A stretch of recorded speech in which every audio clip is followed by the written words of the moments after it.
going dirt, dirt, dirt. I miss that dirt, dirt, dirt. Gotta get back to I'm a dirt trackaholic. Call it what you call it. Saturday night, I am so Kenny Wallace on that dirt, dirt, dirt. I miss that dirt, dirt, dirt. Gotta get back to it. I've been the Kenny Wallace of the rap game ever since I hit him with that dirt track thing. Now nationwide, everybody knows my name. They're like, mama, that's Kenny Montgomery. He sings that song we like. Yeah, boy, that's me. Roll out the trailer, I'm flossing. Them Hoosier tires glossing. Them cold kind we're tossing. They know I came to wreck it, yet I rarely bring out a caution. I hit the high side, boy, I park it for Brian Clausen. Welcome to Throttled Up the Podcast. Often imitated, never duplicated. Your weekly home for the best in motorsports coverage. Even your grandpa talking about... Welcome back to Throttled Up the Podcast. And Matt, we were without you 2 weeks ago, and we missed you. I was announcing a girls' basketball game. Might be the only one of the year, but I got it in. Yeah, we had the boys in, Britton Gotze, Skylar Lewis, and Tyler Collins. Zach Burton couldn't make it. He's starting to feel those daddy duties. But a lot of fun. Missed you. Oh, yeah, I missed you guys. Had a great talk, but glad to have you back with us tonight. It's kind of official, man. Racing has kind of started to wrap up here. I mean, we've obviously Brownstown's been off for a while. Salem Speedway's finished up now since we've talked. The NASCAR season's come to a close. Shout out and congrats to Chase Elliott on the win there. We've already talked. I'm not a huge Chase Elliott fan, but I'll give him the respect on that win. And I was right. Jimmy Johnson didn't win one race. You were right. You were right. But I do want to say this, too, because I am a huge fan. A huge shout-out to Chase Briscoe, man, on what he did this year. 9 wins. You know, and the coolest thing, I think, Sunday is, you know, obviously the 4 guys there, or Saturday, the 4 guys there in the Xfinity Series were battling, but Chase was the one guy, and I know he made some mistakes, but he was driving the tail off, man. He was going to put it everything he could to try and win that championship. And just a cool deal. Excited to see what he can do next year. Kevin posted today or yesterday I saw a meme with a guy at the calendar and said, "Are you counting down the days till Christmas?" And he said, "No, Daytona 500." Yeah. I can't imagine that feeling of being a father and knowing you're 80, 90 days away from your son being in the starting field at the Daytona 500. I watched the race Sunday, and there was a little hope when they had the commercial where you could order tickets for the Daytona 500. Yeah. And I thought, man, it's been so long since I've seen anything advertised that you could buy a ticket. So, which I just saw before we went on air that Ticketmaster is requiring you to you have to turn in a negative COVID test to purchase tickets through Ticketmaster. So if that whole deal didn't get it, Ticketmaster was already awful to buy anything from. Oh, yes. Now you have to prove that stuff as well. So, but if I buy tickets today and my concert ain't for 3 months, is my negative test still good? That's probably with the way we do things. That's probably exactly how it works. But Matt, I'm gonna throw it over to you to introduce our guest here tonight. We have a little Crown Vic action tonight. Yeah, actually, we'll let you guys introduce yourselves. How's that? We'll do something a little different there. All right. I'm Brandon Cranmer, driver of the 14 Crown Vic. And I'm Michael Cranmer. Usually drive pure stock, but jumped into the Crown Vics to race with Brandon, so racing Crown Vics also. Well, we were talking before the show. The Crown Vics is a Cranmer family experience there, isn't it? Yeah, you definitely got some competition between all of us, so like I said, that's what makes it fun too. Oh, yeah. We might need to change it to Cranmer Vics and just get rid of the Crown. It'd just be the Cranmer series. It's interesting when there are 4 or 5 of you in one heat race, though. Yeah. You know, you being the announcer, it's like, now which one is which? You know, well, you just don't go first name. You just go Cranmer coming around the corner. Cranmer's right behind him. Cranmer looks to the inside to make the pass, and Cranmer will fall back to second place. Yeah. I think we watched one race, and you said, well, there's definitely going to be a Cranmer who wins this one. I sometimes feel like it's like a law firm, you know, Cranmer and Cranmer. Your personal injury alert. Well, I want to start here, and Brandon, I'm going to throw it to you first, but I know this story goes deeper than that because it goes to Dad and the family connections. But, you know, the thing I love, and I know people get tired of hearing me say this sometimes, but I love this story because how do you end up in a race car, man? It's your first year behind the wheel. How do you get into this crazy thing? There are so many other things we could go do on the weekends and enjoy. How'd you end up in a race car? Well, I remember when I was little, my dad and them went to Bluegrass Speedway at Bardstown. And then it all started there, and he raced, and then went to Sports Dome and raced Oval Extremes, and then go walking in the pits and seeing all those cars. Maybe he's like, I want to be one of them. And what really pushed me is I always want to beat my dad. So this whole year, I was like, I'm going to beat him at least once. I'm going to say that didn't happen, though.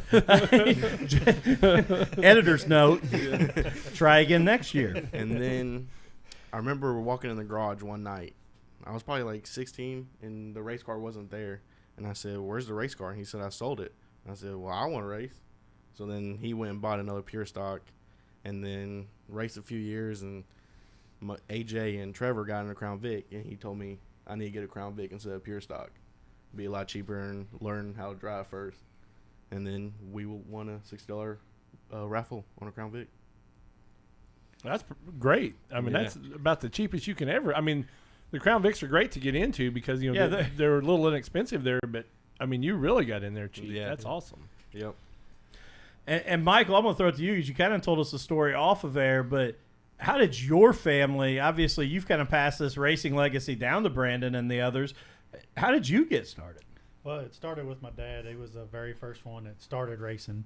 So it started with him. He worked at a used car lot, and he would knock the windows out of a car and go. I remember when I was little, he'd go down to Bowling Green and run some enduros. I was too little to go, so I never got to go. But I remember sitting in the driveway, sitting in the car, and all the windows are gone. The number spray painted on the side, then the car comes back and it's all crashed, and I was like, man, what happened? So then, like I said, and then we used to go to the racetrack every time we could, went to watch. And then for whatever reason, my dad just said, I want to buy a car to race every week. And then that's kind of how it started. He raced probably 4 or 5 times. Then he got in a wreck and it broke his wrist. Then my older brother, he started driving the car, and then it kind of just progressed from there. My dad became a car owner then. So then, like I said, I really didn't understand it at the time, but at the time, now that Brandon's racing, I understood how he felt watching us race. So that's what makes it cool for me now, is being able to race against Brandon in the Crown Vics, even though it's a cheaper class and more for fun, stuff like that, rather than really competitive racing. But like I said, that's kind of how we got started. And like I said, the feeling that I get when racing against Brandon that I knew my dad feels like now, because he unfortunately passed away in '98 before he seen the family progress into racing. So like I said, that's kind of how we got started, though. And you know what you just talked about with your dad, that's what I love about the Crown Vic class. And we've said it on here 1,000 times, like hands down, one of my favorite classes to watch when they're running are the Crown Vics. And it is because it's fun, but it's also nostalgic in the throwback. You talk about going to the used car lot, pulling a car off, busting the windows out, spray painting the number on it. Like, that's what the Crown Vics are. Obviously, we've upped the safety features and all that kind of stuff, but it's about your driving ability and how well you can control that car. It's not about bolt-on parts. It's not about the bigger motor. It's not about this, that, or the other. It's nostalgia and old school. Just go get it. Go have a good time and race. Yep. And that's what I loved about it. Like I said, you ain't supposed to do nothing to the car, stuff like that. And that's what I loved it, because me and him, like I said, we put cages in them and bought 2 tires and put them on the right sides and went racing. And like I said, for the money that we have in them, that's the most fun I've had in a long time racing, because I ain't worried about money. I ain't worried about what I got to buy to get faster. I just go out there and drive it. And like I said, and that's what I've tried to instill in him and all my nephews, and is like, oh, what can we do to get faster? Drive it. That's all you got to do.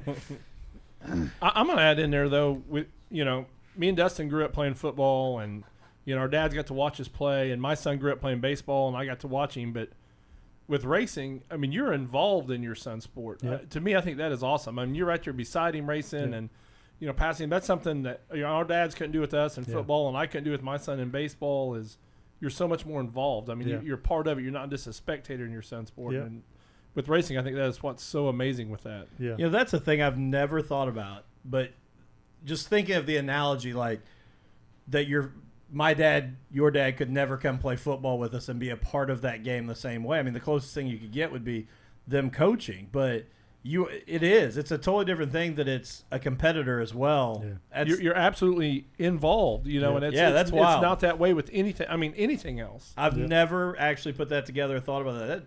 That's one of your most impressive points on this show. Thanks. I'm very grateful that he took a seat in the back and watched me. And I've been yelled at a few times in the very beginning, and he's also been very proud of me in the very beginning.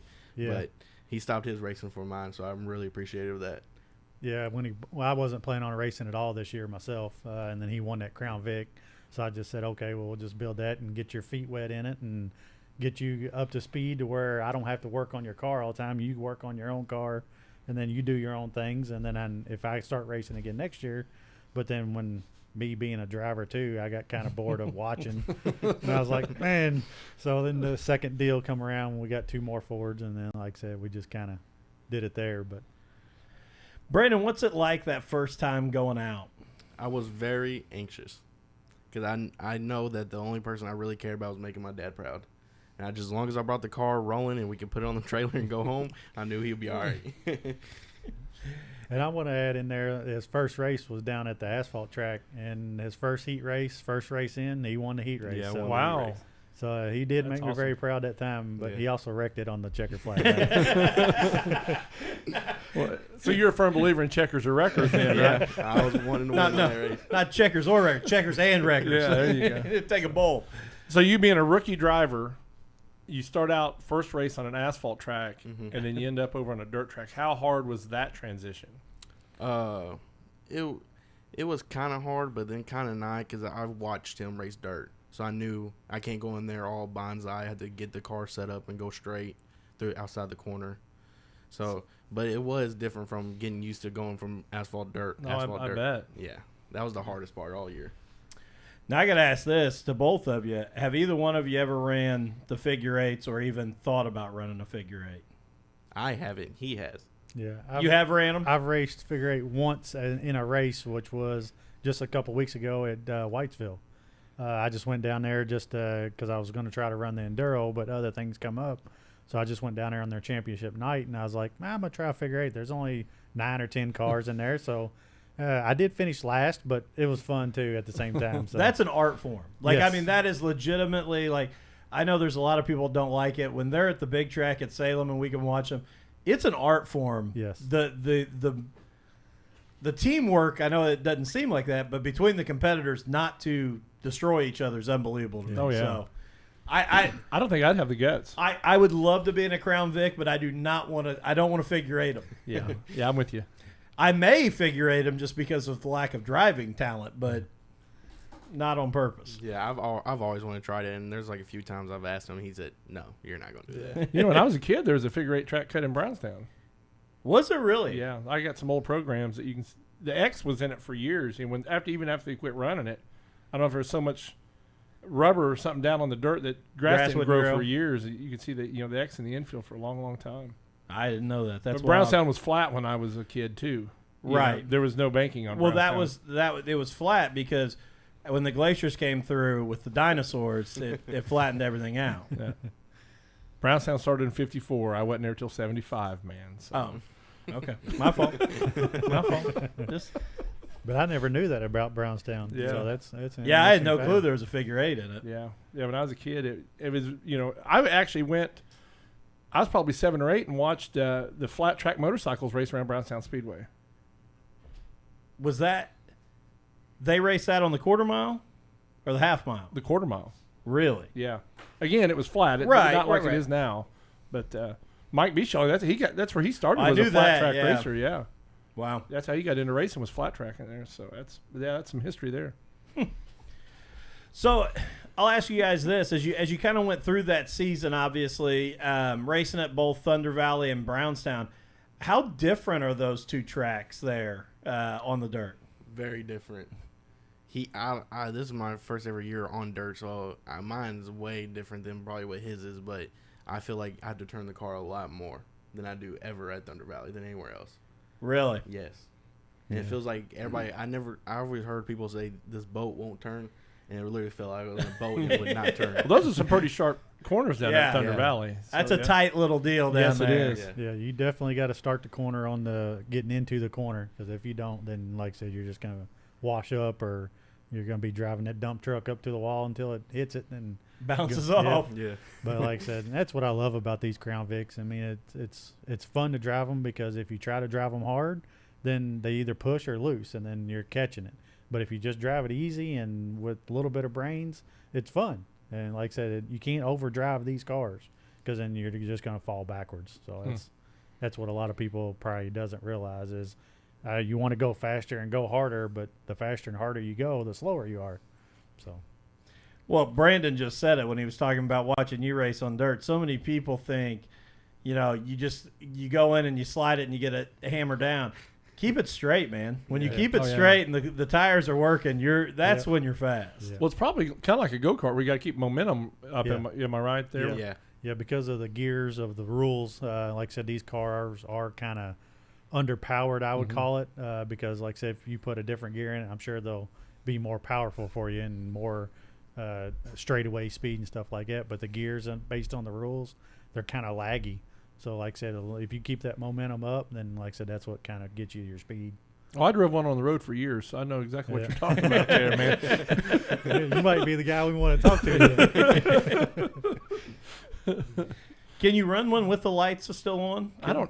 Yep. You probably could. Yeah. That's, Yeah, there's I think his name's Matt Adams. He runs at Anderson. I think he's actually a cop too. I think, and he's really? got lights on top of his. That's what we need. yeah. That's when I announce you guys this. I think I probably got more time in them than you guys do. Anybody on the track?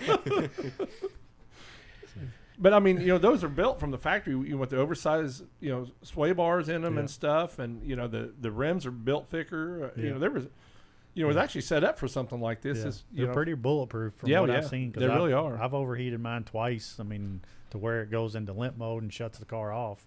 And like I said, I just put water back in it and keep on going. So we're not good on equipment. We're pretty rough on them. I was So. going to say, they were made to be police cars and taxi cabs. Yeah. Neither group there really takes care of their equipment. And why Ford said, let's discontinue this, I would never, ever understand that. We just had a city auction and auctioned our last two off. I know, I saw that, and I thought about... I did too. I just moved away from it. I said, no, you don't need to do that. North Vernon does not have a Crown Vic anymore. That's kind of sad. But yeah, listening to on the streets, you hear that cop hammer down and it goes, woo. That ain't easy on them. So like I said, I'm sure they're being abused. Oh, yeah.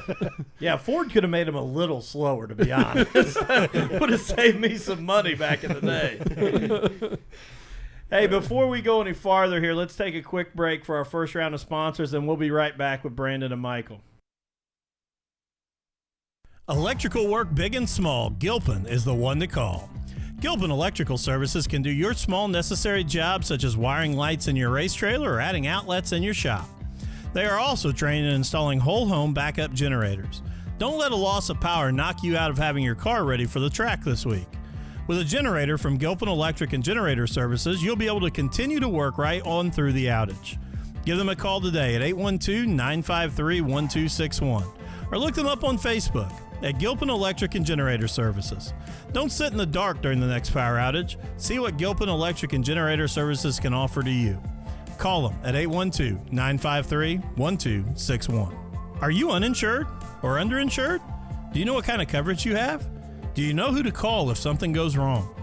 Most of you probably know whether you currently have home, life, or auto insurance, but do you have the right coverage and the right amounts? This is where my family's agent, Tommy Taylor, comes into play. Tommy will take the time to sit down with you and look at your current policy and explain what he can offer and for what price. Tommy's an agent that is going to work for you to get you the best deal and best coverage he can. And when he's not the best option, Tommy's okay with telling you he'd take the other. Give Tommy a call today at 812-346-5664 or email him at thomas.taylor@infb.com. Stop knocking on wood. Call Tommy Taylor today. Is your car damaged? Does it need detailed? Rust spots you've been swearing you're going to take care of? How about those foggy headlights? If this sounds like your daily driver or your project car, give Legacy Paint and Body in Columbus, Indiana a call today. They can take care of all those problems and more. They offer free estimates and are family owned. Give them a call today at 812-799-1344 or look them up on Facebook at Legacy Paint and Body. Again, give them a call today at 812-799-1344. Dirt to Media is your one-stop spot for racing action of all types. They cover Brownstown Speedway, Twin Cities Raceway Park, and Thunder Valley Raceway weekly with on-demand video available the day after the race is held. Also, for 2020, the crew will be covering historic Salem Speedway live. You can also get all the races with your VIP Dirt to Media membership on demand the day after the race. All of this along with covering the Burris Southeast Karting Series, Burris Blue-Gray Karting Series, and the American Crate All-Star Series live on their platform. It's time you were a VIP member of the premier location for racing coverage, both live and on demand. So get over to www.dirttomedia.tv and sign up today. And real quick, just to comment there on Dirt to Media, 2 big live shows this weekend. You can catch them live broadcast in the River Rumble there at Twin Cities Raceway Park this weekend.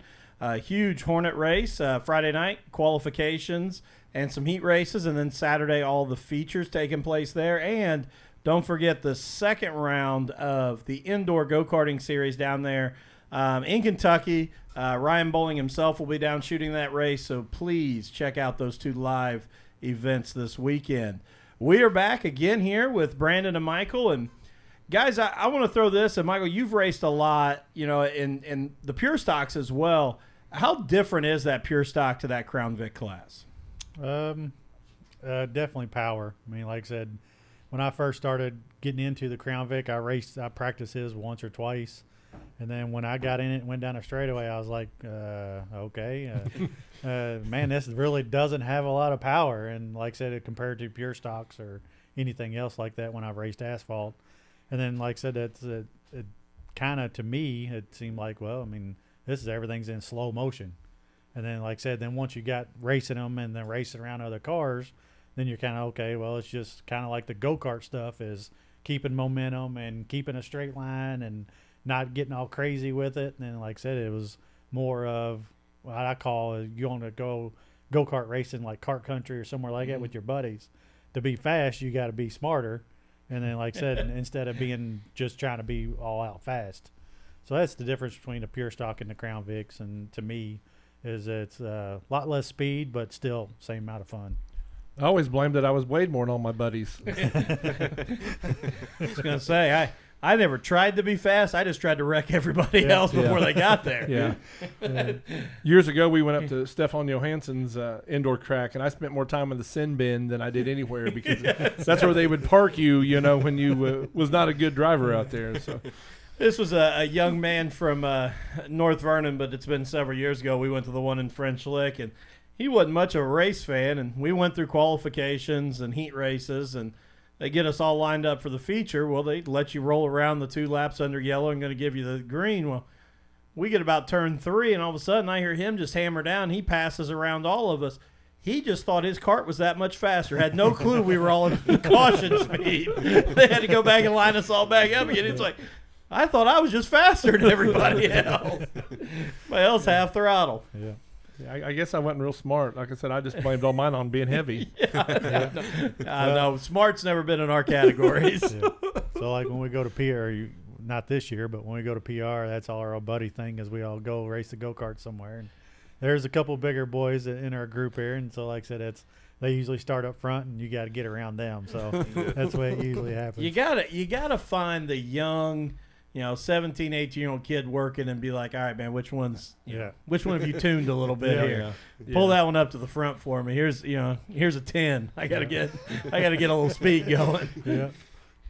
About it's been 20 years now because my son was 4. My gosh! But we went to Rascals up there, and Billy Moyer happened to be there with his family. Really? And I remember sitting down in the go-kart, and I turned around and looked at him, And I could see like his facial expression, like I just got recognized, and I thought, man, we go into turn one, I'm going to wreck him just because I can say I have wrecked Billy Moyer. I took Billy Moyer out at Rascals Button Zone. So we go to that first corner, and I spin him out, and he's just like shaking his head, like he was waiting on it to happen. But that's what I can always tell everybody I've wrecked Billy Moyer now. You might have won the world, but you won't get out of Rascals. That's right. You ain't winning Rascals, man. I need to get you a trophy made just for that. Yeah. So looking ahead to next year, obviously, Brandon, this year, crazy year, your first year in, but I want to throw out here, first of all, you finished top 10 in points, all right, in the series. 5 top 5s this year. Again, as a rookie coming in, first time behind the wheel, and running on dirt. Very, very impressive start to the season. Now, I will say again, reminder, never beat Dad. Just to clarify. But looking into next year, what are the things you're looking at that you say, man, I want to get better at this, or this is where I think I got to improve? Well, this year when I knew I got the car, I was like, I'm just going to try to finish top 10 in points. That's a goal for mine. And I was running 3rd and 4th at one point this year. And some things came up and couldn't run the races I wanted and finish it off, but still finished top 10. I was proud of that. So just keep going forward from here, top 5, somewhere around there, and hopefully win a race and beat Dad, of course. Yeah. And then, Michael, do you plan to stay in the Crown Vic next year? What's your plans? Yeah, I'm probably not going to race it every week. Like I said, I like going to the track with him. Brownstown, I'll probably race most of their races, but going to the other tracks, like I said, I kind of built the car for knowing that he was going to try to race for kind of points at some point. And then that way, if something did happen to his car, we could just switch his seat out and he has another car instead of thrashing all week to try to fix it or anything like that. So that's a real reason I built the Crown Vic. But after I built it, I was like, well, it's sitting here. Might as well load it up. I'm going to go to the racetrack anyway, so might as well just go ahead and have a second truck and trailer and take it. And really, where's the best place that you could help him at? Right next to him on the track. Yeah, yep. So that's. Yeah. So have you been behind Dad and like seen a different line that you didn't think about running and like tried to run Dad's line or anything like that? Our first time at Thunder Valley together, I was behind him and I was turning when he was turning when he was several cars lengths in front of me. So after that, I was like, I gotta wait a little bit more and more. And Fun Fest, I actually got near him. And I was like, ooh, this could be the race I beat Dad. But then the caution came out, and then I jumped that start like an idiot and got to the back. Yeah, I was going to say, we need to add that in there because he went green before everybody else went green. But, so he was like that kid that raced go-karts with you. Yeah. I got more speed than this. Look out. So, Brandon, I love all of those. Who are some of those guys, obviously Dad, but who are some of those other guys that you not in a negative way, but you respect, but you love to be able to race out there, that you want to race hard, you want to beat? All my family, AJ, Ryan, Trevor, Dad. Oh, that's the entire Crown Series, so. I would always want to race them hard, and I will never let up for them, and I'm sure they wouldn't for me. Eric, Phillip, mostly all the guys who run, that's because I know mostly all of them have experience. And this is my first year, so I look up to them and try to race them clean. I know I banged and beat beginning of the year, but didn't mean to. That's how you learn, just like jumping at start. You're going to learn from that. I mean, never do that again. But that is how you learn. You will. No, I'm sure I would. If I see Dad in front of me. You won't ever want to do it again, but you will at some point. Everybody does. It's going to happen.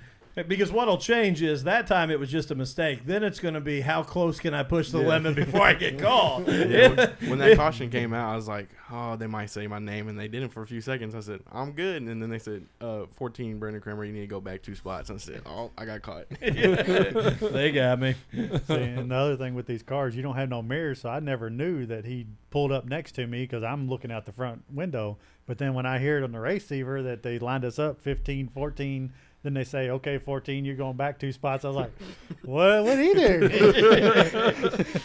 Oh, you knew what he did. Well, looking for your opportunity, man. That's what it's all about. I only got a few more chances. I got to take them. Hey, one of my favorite moments, and we've talked about it on here before, but Aubrey Mounts now, Yeah. her first race that she won there at Brownstown Speedway, and I always talked about she jumped the start in the lead with Heyman on the outside and Colton Sullivan behind her.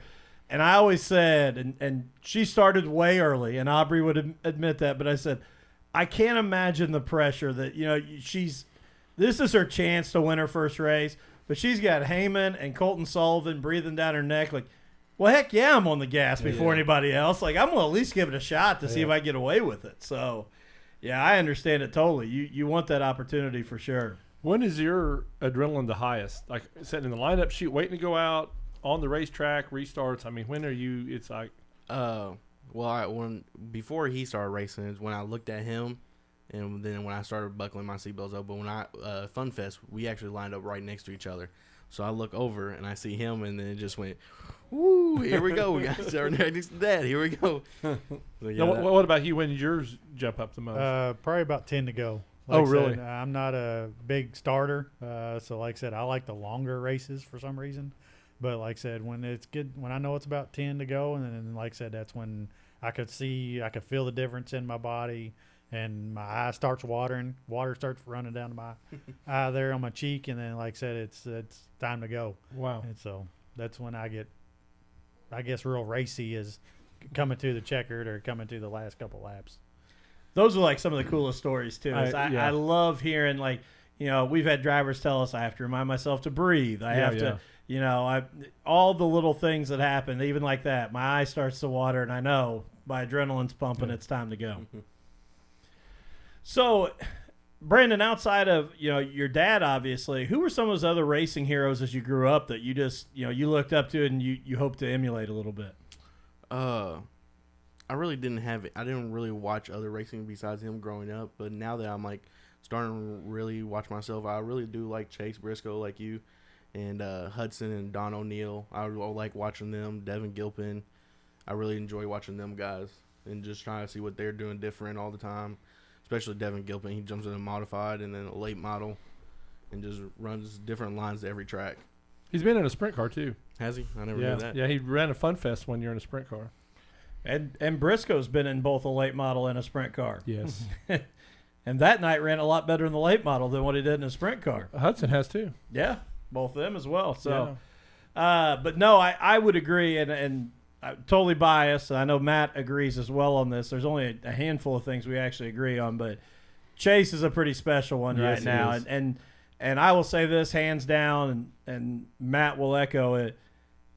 The talent as a race car driver doesn't even compare to the type of human being he truly is. I mean, there's good guys in racing, and then there's Chase. I mean, he is as good as they come. So yeah, Dad gave me the number 14. So when Tony Stewart jumped in 14, I was like, oh well, I gotta like him. And then Clint Boyer and now Chase Briscoe. So I'm really excited for that. Yeah, that's an iconic number for sure. Yeah, for sure. Well, AJ Foyt before that, man. I mean, the original 14. Yeah.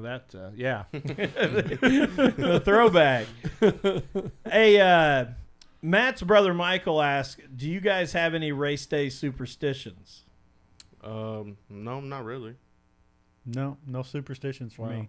I know Fun Fest is a special time for me, so that's when I really focus and want to win them that weekend because it's my dad's birthday. Oh, that's cool. Yes. So like I said, his birthday is October 9th, so usually it's right there, 9, 10, 11. So that's why Fun Fest has always been special to me. So, but no superstitions. That's really cool. That's very, very cool. Yeah. Do you have any, not really a superstition, but, Brandon, as you started, do you have things that kind of like a system? Like, when you're sitting in the lineup chute, I'm telling myself this, and I'm going to go do, do you have some of those things? Yes. I think my third race ever, I ate before I went out, and I will never do that again. You a little sick? No, when I got in the lineup chute and my stomach started rumbling, like I had to go. So I was right. I'll get this race over with. He had to go. Gotcha. He got real racy right off the bat. Oh yeah. Hey, shout out to one of our camera guys there at Dirt to Media, Nathan Bolig. He ate before the Firecracker 200 this year, and he left all his lunch right up on top of Salem Speedway. Yeah. So, but him eating before isn't nothing special. No. I think he eats before, during, and after. Most of the time. If there's chicken wings, absolutely. Oh, yeah. Hey, Michael also asked, have you guys, when you're running well, do you get that thing that all those drivers talk about where you start hearing noises or you start questioning things, start having those nerves set in a little bit? I never ran up like first place, but when I'm like behind someone, I'm like, what can I do to catch them? What can I do? And then I try different things here and there because that's what he taught me. He said, don't do the same thing over and over. He said, if you're not catching them, then you're not doing something right. So I'd say I always try to catch the person in front of me, but if I know someone's behind me, I'd try to completely ignore them. Very cool. Michael? Not really. I mean, like I said, just go out there and hit my marks. Do what, like I said, make sure I'm just keeping it straight, trying to be fast as I can there. A racetrack like Brownstown, not a whole lot of landmarks out there for you to hit your mark. I mean, what do you guys use, the Uke tires, or what do you guys use the most out there? I come to Brownstown.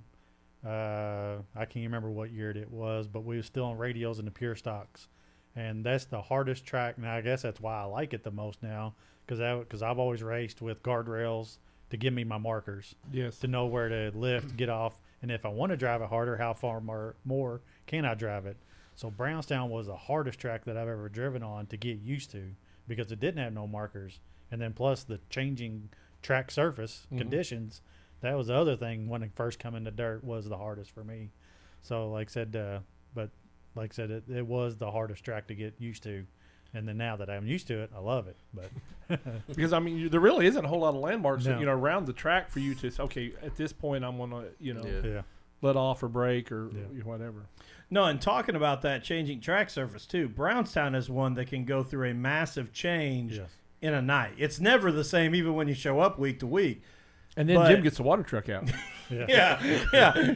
Once you think you've got it figured out, the water truck starts up. But it is. I mean, it's amazing to me the change that track can see in a night of racing and how much you have to adjust as a driver on it. Yeah, looking to like the late models and modifieds guy, my hat's off to them because they got different tire selections, different points where we just put a little air pressure in it and take it out, and then we got to change our style, not the car. We have to change. But like I said, if you had to change your driving style and the car, like I said, I don't see how all them people keep it in check. And there's obviously people that do it, but like I said, even with the pure stock, that's where I was chasing myself every night. Or the front Crown Vic, you just let a little air pressure out or put a little pressure in, then you're good to go. So, Brandon, Anthony Finley asked, would you rather race dirt or blacktop? Dirt. I've always been a fan of dirt because the first race I ever went to, remember going to watch Dad was Bardstown. Yeah, so I'll always be a fan of dirt. That's what I'm talking about. Yeah, me too. Also, Racing Rob Wilson, Matt, said that this generation calls them Uke tires. Your generation calls those dinosaur eggs. Oh. He's the same generation as I. Right. Yeah. So I called them Uke tires. he thought you were trying to be too young, I guess. Oh. Trying to be hip. Sorry. I've never heard them called dinosaur eggs. Me neither. Yeah.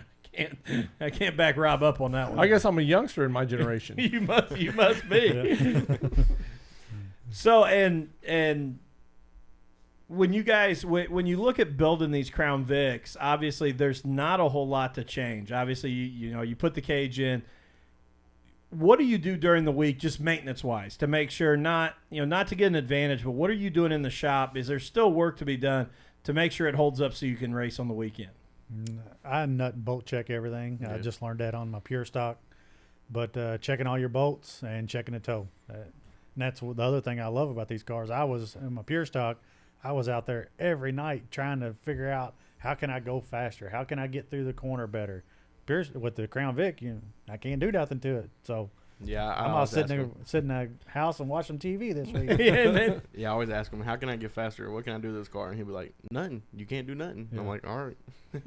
But see, I hope that never goes away from that because for a learning class and like you said, just a fun class, that has to, one, keep the cost way down and two, you guys are such on a more level playing field out there when it's, air pressure is your only change and your toe, and that's all your adjustments right there. I mean, I love the fact of that for this class. Yeah. And it takes so much of the drama out of it. Like you said, it's fun. Yeah. Even that Hornet class, as it's gotten, crazy with what they're doing with those Hornets now, there's so much back and forth between, is that legal? Is this legal? Is that legal? The Crown, we don't have it. You just go get a race and you get to have fun and the camaraderie. And that's what I liked when, Brandon, when you answered the question about who you like to race with, it's all you guys. I mean, you guys are all, very tight-knit group of racers that just enjoy going out and competing. Yeah. And I'll add to that is I think a little bit of why the Crown Vic is like that is because you can't do nothing to them. But then the open tech rule, I could go look at his car, or they could come look at our car anytime they want to. I love that fact of that class. I kind of presented, when I learned about that situation, I kind of presented that to Jim Price 2 years ago when all the winning was going on by one person. And like I said, maybe let the top 5 guy in points go check his car, and then like I said, if something doesn't look right, then I have a chance to say this doesn't look right, or this isn't the way the rule may be interpreted. Right. And that's what I love about this Crown Vic. Anybody can come look at my car. I'll pop your hood, pop my trunk.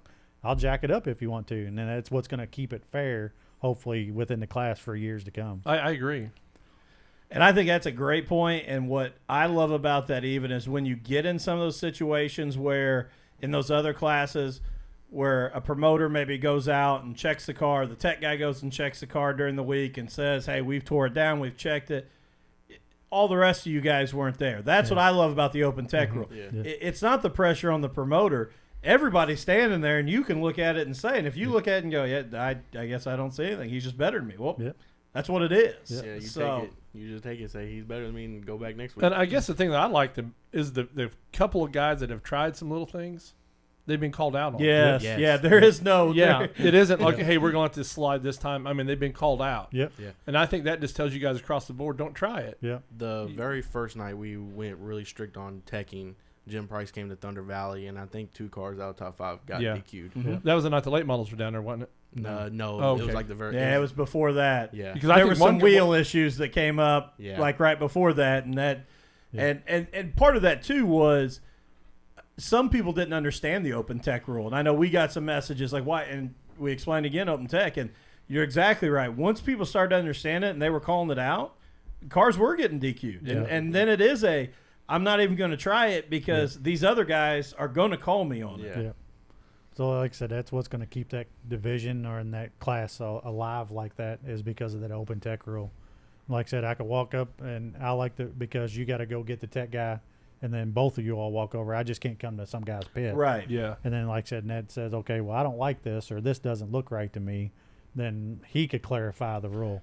And that's another thing I like how you said, too. It may just be an interpretation of the rule. Yeah. He may be legal. You just may have interpreted it stricter than one. But if the tech guy can look at you and say, no, the way we're interpreting this is ABC, at least okay, now I can be ABC. That's what's legal. I mean, that's what – I just think it opens up communication so much better between everybody. Yeah, and the tracks that did get DQ'd people, and like I said, I love the fact that you post it. Even though social media can be bad a little bit sometimes, if you post it and everybody sees it, then everybody knows. It just wasn't the people at the racetrack. Yeah. Because there might be a night that I didn't go to the racetrack, so I didn't know, okay, you got DQ'd. Why? So like I said, that gave me a ton of information. There was even pictures from the asphalt track down there. And I loved that. I mean, like I said, that told me, okay, well, I'm not going to try that because everybody already knows it. I'll end up on Facebook with it. So. But you know how race car drivers are. You give them an inch and they're going to take 3 and then argue for that 3. The crate late models, hey, we're going to restrict the money you spend on an engine. Okay, we're going to spend all of our money on our shocks then. And it's kind of defeating the purpose. And we've talked about it 1,000 times. Jamie Wilson said it best. Said we can race wheelbarrows next week. He said in the first week we'll all look the same, and if you don't tech us by the second week, we'll all be different. Oh, man. yeah. We'll all find a way to try and be faster. And that takes a lot of pressure off of a promoter or a specific racetrack is if you have an open tech like we do, and like I said, it's all between us. Mm-hmm. So, and I think that that being involved in this series from the get-go, it's also not a surprise. Like if you come over to a car with the tech guy and like, I got a question, it's not this like, oh my gosh, you can't do this. This is BS. Like Yeah. No, that's what Yeah. you signed up for. Yeah. And hey, like you said, Yeah. I'll open the hood, I'll open the trunk, I'll jack it up for you, whatever you want to look at. Go through it. So it is a really, really cool series, and the way they're running it is definitely special. Yeah. Well, you had the first cheater in racing when the second car got built. Yeah.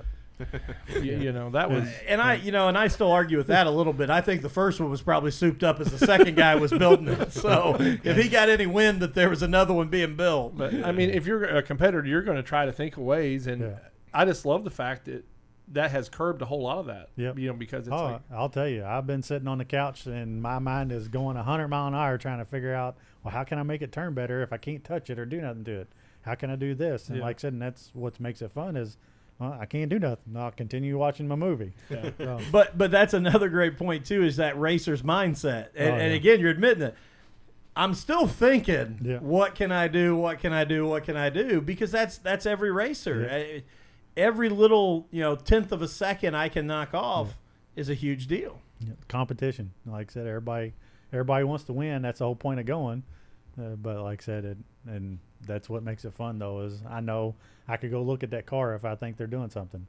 Or if somebody thinks we're doing something, as me and Brandon, they come over, look at it.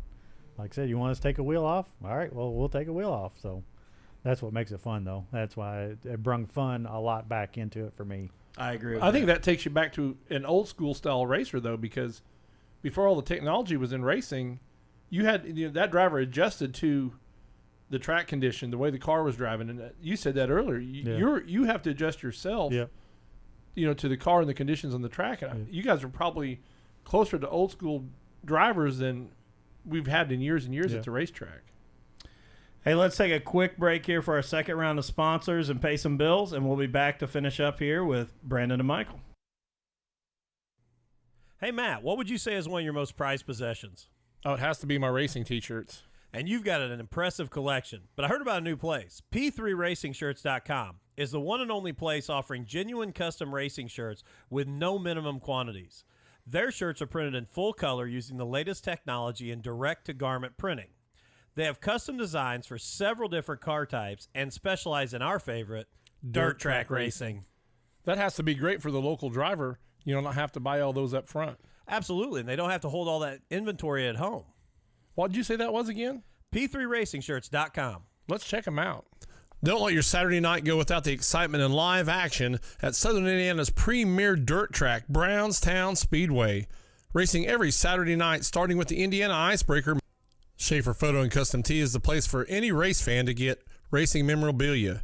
Mark and Jamie Schaefer will work to make whatever custom photo product you would like, from prints, keychains, magnets, buttons, and much more. Jeremy Owens has a reputation for being fast on the track, but also very clean in how he races other drivers. He takes the same approach to his business, OCC Construction and Seamless Gutters. He'll give you the best price, complete the job in the quickest timeline possible, all while giving you the best quality craftsmanship you can find. Jeremy believes that his word is everything, and the best form of advertising is word of mouth. He wants every customer happy when he finishes a job. So if it's new gutters, renovation projects, decks and patios, or a full home remodel, give OCC Construction and Seamless Gutters a call today. When you call them, let them know Thirsty Goat Entertainment sent you. You can contact OCC at 812-592-7899. And before we jump back in here, I got to give another shout out. We haven't done it in a while, but Jeremy Owens and OCC, man, Construction and Seamless Gutters. Dude is Busy. busy, but unbelievable work. Yes. I mean, just agree. unbelievable work. And the guy jumped into this. He's always been a big supporter of us, and I just can't say enough about it. He's done work here. We got more work planned here he's going to come in and do for me, and I'm telling you, has nothing to do with him being a sponsor. This part of it, if you need something done, call the guy. I know we've suggested him personally to some friends. Everybody I suggested him to was very pleased when he left. Yes, everybody has been overjoyed by him. So I'm telling you, if you need something done, give Jeremy a call. You'll be very, very pleased with what you get. Now, we've paid our bills, and I know you guys got some people that help you guys get to the track, and that's a big part of what we do here. So I want to give you guys a chance to thank not only the sponsors, but the other people as well that help you get to the track. Me or you go first. You go ahead. Joey Johnson at Johnson & Son Collision Repair, Neil Curry Automotive, Dan Bates at Whitetail Properties, Michael Cranmer Fab. I couldn't do nothing without Dad. All my cousins for helping me with knowledge and all the tips I should do. My girlfriend De'Ara and my 2 kids. Little Giggles Childcare. And that's really about it. Oh, Simply Beautiful Nails by Donna, my mom. Couldn't forget her. Sorry, Mom. I got to say, though, outside of that one miss, pretty impressive for no list. I wish you could see the guys that we get in here that are scrambling their phone or trying to find a picture of their car somewhere. Yeah. I'm really appreciative of everybody who helped. That's pretty good, man. Yeah. And Mom, if you're watching, just sorry, Mom. fast forward here about 10 seconds. So he saved the best for last. He did. All right, me at Little Giggles, which is my wife, Elizabeth. Like I said, without her help and putting up with us working out in the garage, we probably couldn't be doing it anyway. But she helps a lot, even with going to the track, cooking food and stuff like that. And then Dan Bates, great friend off the track too, Whitetail Properties. Like I said, he helps with the race cars, and just being a great friend is special. Now, I had yours almost memorized from talking to you in Victory Lane. You left Billy Badfast out, man. Derek Bottoms. Yep. I didn't have my suit on, so I didn't look down. Yeah, Derek Bottoms helped me get my suit there with Whitetail Properties on it, and that's the first time I ever had a kind of custom fitted suit. And definitely feels 10 times better. So if you need a helmet, suit, or any kind of late model parts, I think he's selling them too. Contact Derek Bottoms at Billy Badfast. Yeah, and he's another one I got to give a shout out to. I haven't got a chance to talk to him much. We saw him there towards the end of the year, but Derek's a great dude. Yes. And Billy Badfast Performance. Look him up if you need anything. Velocita race suits, gloves, helmets. He's got it all. So definitely look out to him. And well, like Michael said, he wears one, and I tell you, it's a good looking suit, man. That's very sharp. I'm jealous. I want one. Billy Badfast. Yep. So obviously, guys, I want to say this: we're at that hour mark, and number one, I appreciate you guys coming on, both of you. We said this, we say it every week, but when we started this, we didn't know who all would come out here and hang out with us and talk to us. And, this Crown Series was something that was probably more special to us than a lot of other things, just because we fell in love with it at last year's Fun Fest the first time they came up and ran dirt, and it's still the only time I've ever seen fans walk to the tower to give more money. prize money out of their own pocket. Yeah. Like, I have never been to a racetrack where people are coming up with $20 bills saying, give it to the winner, give it to the winner, give this to second. But it was so entertaining. So I appreciate it. I got the chance with Jim to be on the inside of the Crown Series a little bit and do some of the social media and stuff for it. And, I appreciate what you guys do and bringing the fun to the racetrack and again, having fun with it. That's the best part of it. So I was excited to have you guys on and get the chance to talk a little Crown Vics tonight. So we appreciate you. Wish you the best of luck next year. I will say this, the offseason sounds a heck of a lot better with the Crown Vic in the garage than it does with anything else. As I've talked to every other driver, and they're like, I got to get things torn down, get the engine out, and get this. So I'm liking the Crown Vic idea, but we wish you guys all the best, and I'm telling you this, and I do truly mean this to anybody that's out there that's looking for a group to sponsor. I get the flash of the late models, I get the flash of the modifieds and, the super stocks, and I'm not putting those guys down. They need help too and sponsors to get them to the track, but even if you've only got a little bit to sponsor, you have no idea what it can do for a guy in a Crown Vic and keeping the sport alive and keeping the excitement going. So if you're a small business out there and you're looking for somewhere that not only are you going to get bang for your buck and you're going to get some guys that really appreciate it, that's going to push it, get a hold of some of these guys. And, we got 2 sitting here with us right now that'd be grateful for you to put your logo on their car and help them out a little bit. So. Yep, and I want to say thanks for having us. Like I said, thank you. No, not a problem. Like I said, this is fun to do, especially when it's your son and dad doing it together. So, like I said, but for, like you said, the little guys coming up, just racing for fun and not all the flash and everything. And like I said, this is what makes it fun. This is what true Saturday night dirt track was built on. It was built on these local guys that ran locally. And I love the touring stuff we do. We love the national stuff, but when you look back to the heroes of local dirt tracks, they were guys down the road that put it in every weekend, and that's what I love about the Crown. So we appreciate it, and good luck to you guys next year, and Thank you. hopefully see you down the road. All right, thanks. Thank you. All right, everybody, we'll be back in 2 weeks. P3 Graphics is one of Indiana's premier suppliers for motorsports wraps and apparel. P3 Graphics offers great pricing along with some of the best customer service in the industry. Give them a try on your next project and you won't be sorry. You can contact them via email, phone, or on Facebook on the P3 Graphics page. To find out more, go to www.p3graphics.com. Again, that's www.p3graphics.com. Do you have storm damage to a tree or trees in your yard? A stump from a tree you cut down years ago that's become an eyesore in your yard? A tree that continues to creep over your pool, house, or driveway? Give our friends at Kane's Tree Service a call today for a free estimate on tree trimming, tree removal, or stump removal. They're fully insured and have the experience for any job. Don't continue wishing you'd get those trees or stumps taken care of. Call Kane's Tree Service today at 812-344-5917. Hey, give Brad at Brad Irwin Customs a call for bodies, interiors, fab work, setup, and consulting. With Brad Irwin Customs, you can stick them deeper. Call him today at 812-216-3900.